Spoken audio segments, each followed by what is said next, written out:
Hola, buenas tardes. Buenas tardes.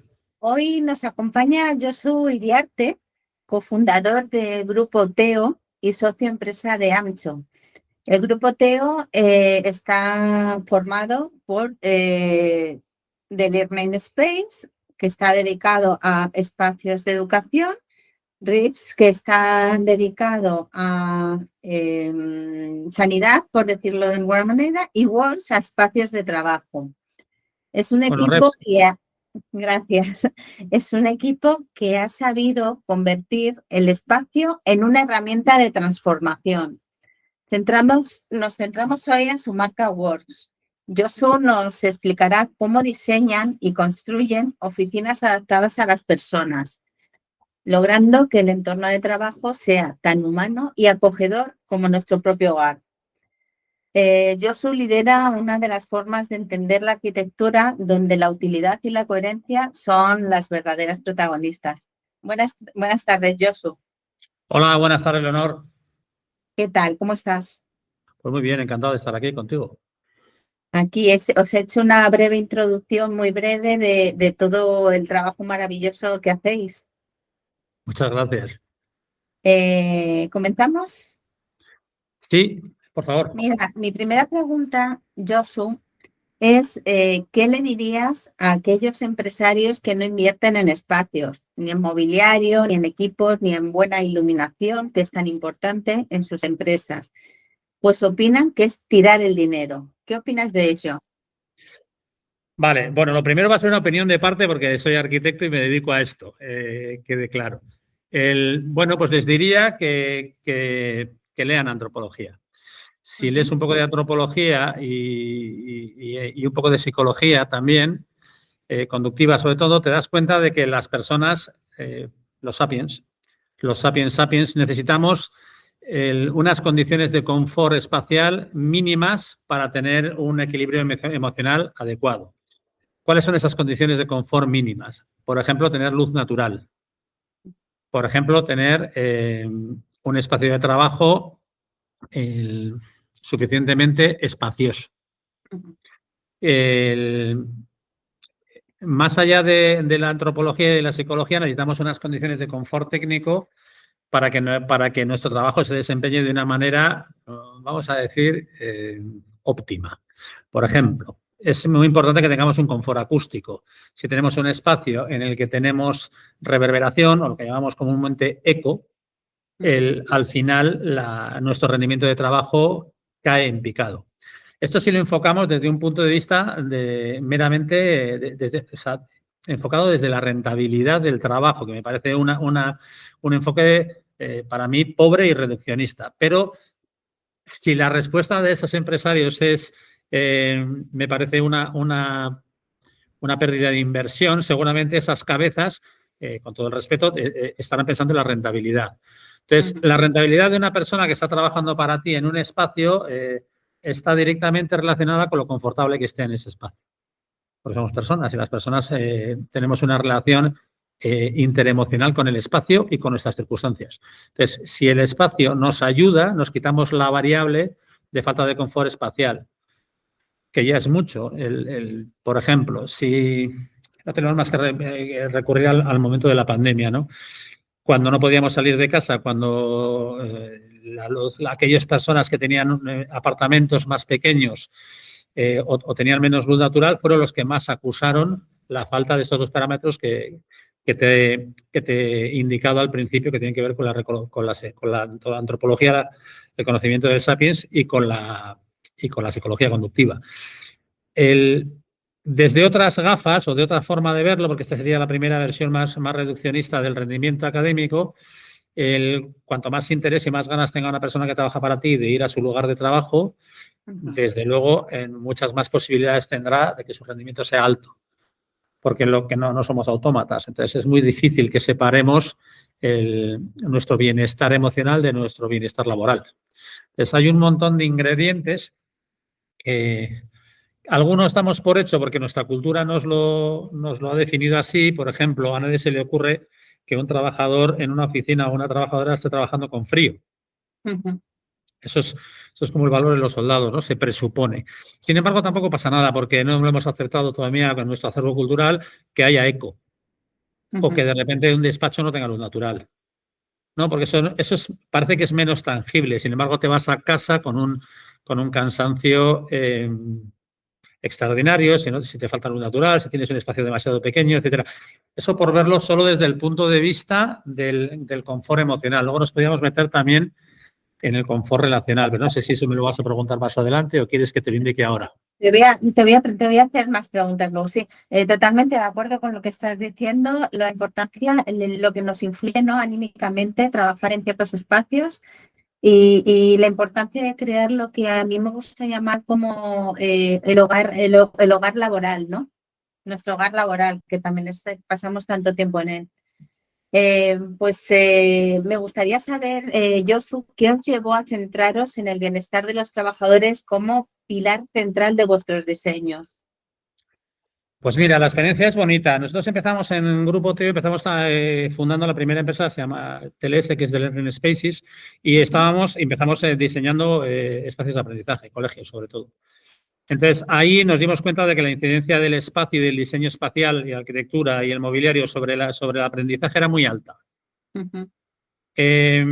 Luego fundamos Works y nos dimos cuenta, y la fundamos sobre todo porque nos dimos cuenta que era extrapolable la experiencia espacial de los alumnos en los espacios de aprendizaje con la experiencia espacial de los adultos en los espacios de trabajo.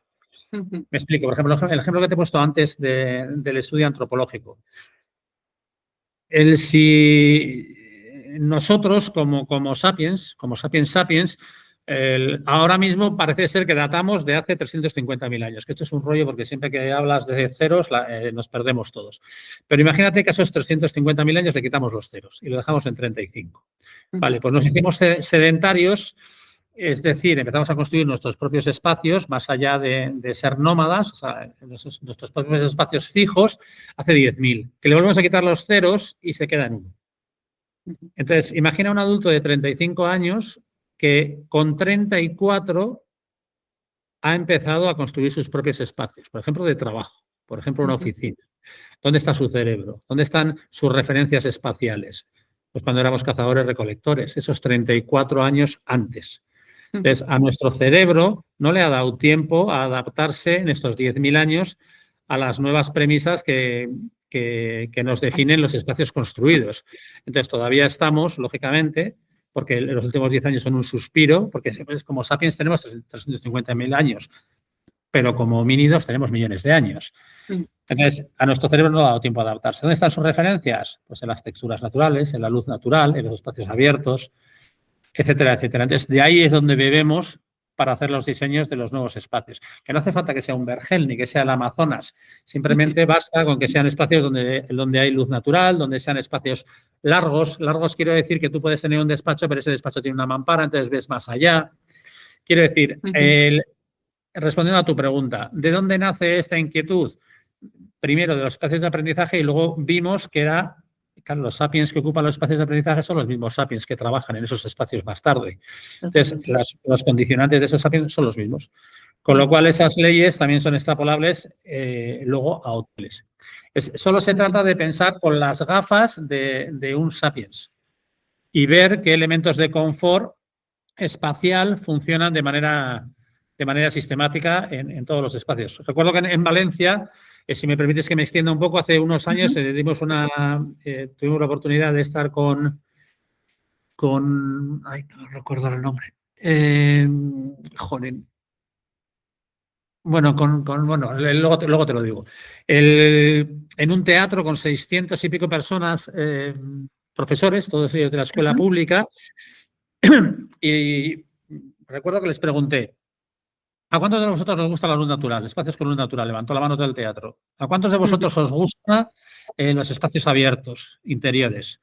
Levantó la mano todo el teatro. ¿A cuántos de vosotros os gustan las texturas naturales de madera, etcétera? Todo el teatro. ¿Cuántos de vosotros sois de izquierdas? La mitad del teatro. ¿Cuántos sois de derechas? La otra mitad. ¿Cuántos sois del Madrid? ¿Cuántos sois del Barça? ¿Cuántos sois del Valencia? Y ahí ya no había unanimidad. En el diseño antropológico de espacial, en la neuroarquitectura, hay lugares comunes. Entonces, esos lugares comunes hay que aprovecharlos porque nos dan respuestas generalistas que sirven para que esos sapiens habiten esos espacios de manera confortable. Solo hay que conocerlas. Sí, sí, Entonces, tal de cual. ahí Estoy el colegio. totalmente, sí. Es que es así, al final es habitar esos espacios donde trabajamos, ¿verdad? Es tal cual. Y de todos los proyectos que habéis realizado, Josu, ¿cuál consideras que es el mejor ejemplo de diseño de bienestar y por qué? Pues eso es una pregunta muy compleja. ¿Tu hijo preferido? Yo creo que mi preferido, a ver, yo creo que es el que más resistencias al cambio ha producido. Ujú, Me explico. Hay varios espacios de trabajo que hemos creado.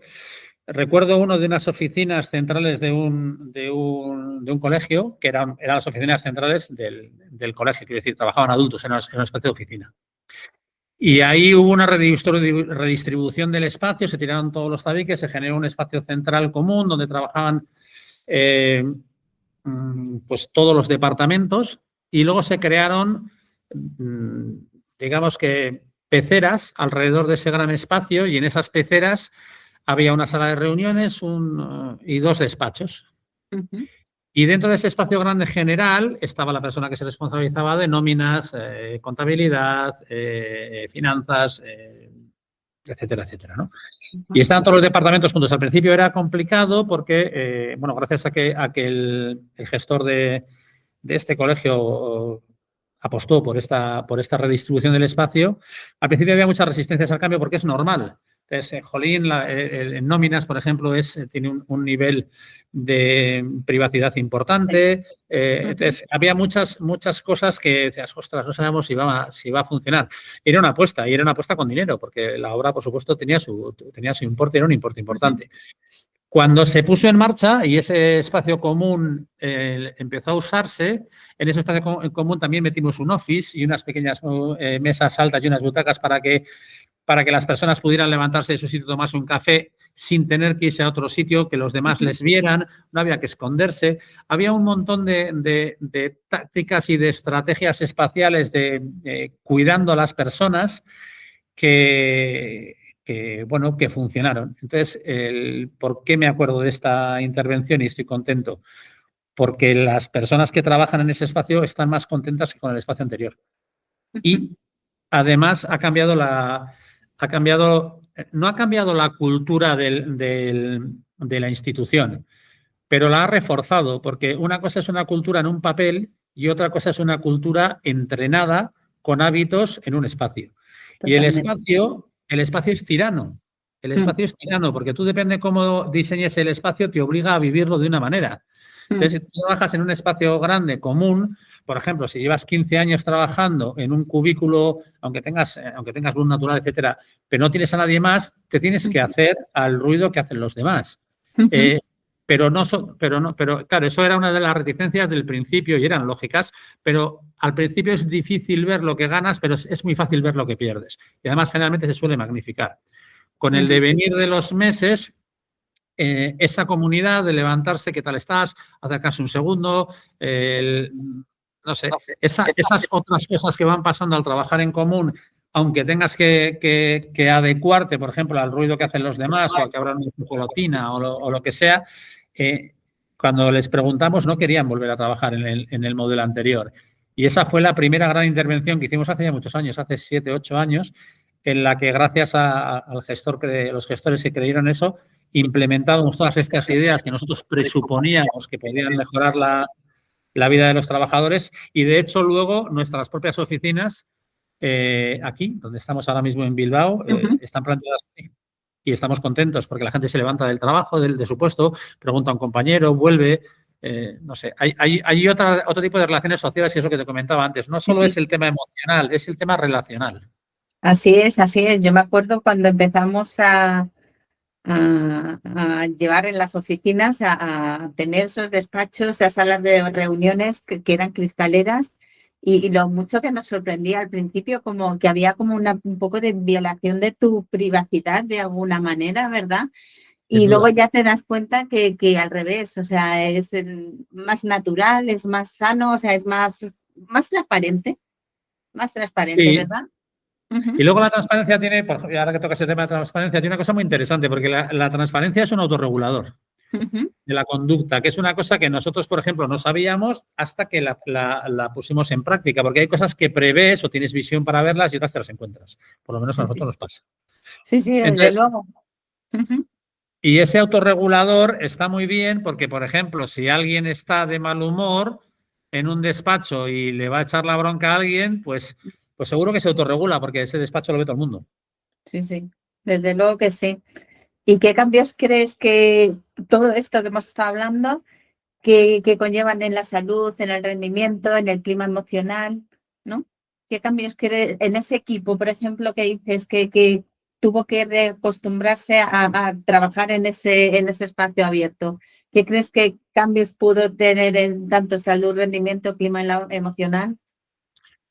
Pues mira, eso no lo puedo parametrizar porque no lo he hecho. Te puedo poner el ejemplo de nuestra oficina, que como te he explicado, era casi, Sí. es el mismo concepto que aquel espacio que creamos para estas oficinas. Ujú, Aquí lo que observamos, por ejemplo, si una persona, nosotros tenemos aquí un office y unas pequeñas máquinas para hacer deporte, cosas que son atípicas en una oficina ujú, y que están al servicio de las personas que trabajan aquí. ujú. Bueno, pues aquí lo que hacemos es que las personas se levantan, se van a tomar un café, yo qué sé, van al office, van a cualquier parte como quieren y cuando quieren. Eso te da un grado de libertad y ese grado de libertad te implica un grado de confianza. Es decir, aquí nadie te controla. Ujú. No hay por qué controlarte porque eres una persona adulta. O sea, no. Entonces, la decisión espacial también va de la mano de la decisión de la cultura de trabajo de la empresa que va detrás. Y si no va, malo. Es Totalmente. decir, tú defines una cultura de tu empresa, la que tú quieras. La nuestra, por ejemplo, nosotros tenemos una cultura de empresa que le llamamos Cuidado 360, que es una Ujú. abogada, pero que es poner atención en el cuidado de las personas. Por ejemplo, si un trabajador nuestro, pues yo qué sé, tiene una queja con no sé qué, pues escuchamos e intentamos poner un proceso en marcha para que ese proceso resuelva esa queja si es posible. Ujú. Cuando tienes un despacho abierto y las puertas abiertas y una mampara y a tu despacho entra todo el mundo sin llamar, ya estás lanzando señales. Esa confianza, ¿no? También, Claro, la estás lanzando importancia. señales de confianza y de horizontalidad. Luego tendrás Sí, unas sí. jerarquías para tomar decisiones y responsabilidades, que es otra cosa. Ujú. Pero ya te ven y ya les ves, porque la transparencia es bidireccional. Sí, Luego, cuando las personas comen juntas, esto es una cosa que es muy tonta, pero también es muy importante. Si tú generas un espacio de office y de comedor en tu oficina, ujú, pues los trabajadores que quieren y las trabajadoras pueden venirse con un tupper. ujú. Pero es que en el tupper hay un montón de conversaciones que están fuera del trabajo y que generan lazos y te pueden contar, joder, estoy agobiado con no sé cuántos, tal, no tiene que ver todo solo con el trabajo, pero tú ya has generado un espacio para que pase eso. Y has generado un espacio para que pase eso porque tu cultura es cuidar a las personas que trabajan en tu espacio y generarles ese pequeño espacio para que hablen de cosas más allá del trabajo. O tienes una pequeña terraza, si tienes la suerte, o un balcón, y lo adecuas de una manera bonita para que las personas que trabajan allí, pues en un momento determinado salgan y les dé el sol. Sí, Y tienes la oportunidad. se genera un vínculo realmente, ¿no? Que es Lo que importante. hace es contarle a la gente que te importan. Ujú. Desde luego, Más allá de totalmente. su rendimiento. Cuando has hablado antes del espacio doméstico, esto es muy importante. Eso es una estrategia espacial, por ejemplo. Ujú, Si tú cuando iluminas un espacio de trabajo, en vez de poner un falso techo con las típicas luces cuadradas, ujú. pones lámparas de pie como las que tienes en el salón de tu casa, fíjate qué tontería, ¿no? Pues la persona cuando entra en un espacio de trabajo, ¿qué hace? Nuestro cerebro, ¿qué hace? Bueno, Interpreta. Según llega, interpreta y dice, esto es más casa que trabajo. Entonces lo que, ya tus niveles empiezan, tú te resitúas. Entonces, simplemente es jugar con el código, con el lenguaje espacial y saber qué cosa te referencia a qué. Lo mismo que si pones un sillón en un espacio, en una oficina. ujú. Pues es un lugar fantástico para que dos personas estén tomando un café y estén un rato hablando del bien y del mal porque necesitan descansar.